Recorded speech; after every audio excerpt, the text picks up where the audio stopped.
C I von. पण निंगी यार, मला जिंकूनही आनंद नाही होते. तू माझ्याबद्दल असा विचार करते हे ऐकून मी हारले. तू असा का विचार करते माझ्याबद्दल?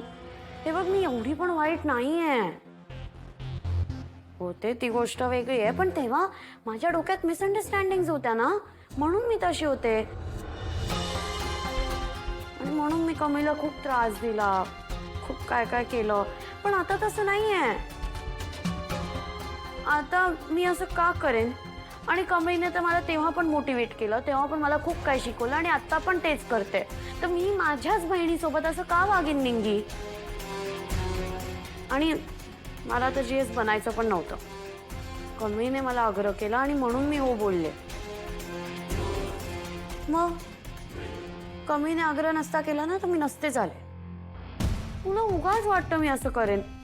आणि सी निंगी, आय कॅन अंडरस्टँड. तुला वाईट वाटणं ऑब्व्हियस आहे.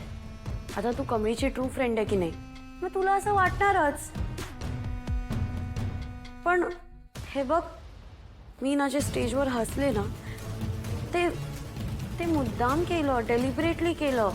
जर तेव्हा मी असं सॅड राहिले असते तर सगळ्यांनी बोललं असतं की न्यू जीएस बघा, स्ट्रॉंग नाही, आपली ओल्ड जीएस किती स्ट्रॉंग होती, न्यू मध्ये काही दम नाहीये, असं बोलले असते. तर असं नाही चालणार ना. मग मी दिलेले रूल्स ते लोक फॉलोच नाही करणार. I have to be strong. And don't worry, कमळीने जे रूल्स बनवले ते मी अजिबात चेंज करणार नाही.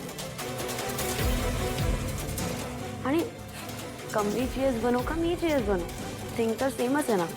आम्ही दोघी सिस्टर्स आहे की नाही. आणि मी कधीच कमळीला वाईट वाटेल किंवा त्रास होईल असं काहीच करणार नाही. I assure you.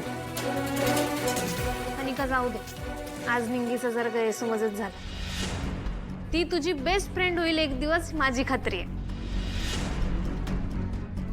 बरं निंगे, आज काय काय लेक्चर झालं, काय काय शिकवलं जरा सांग की मला. हां,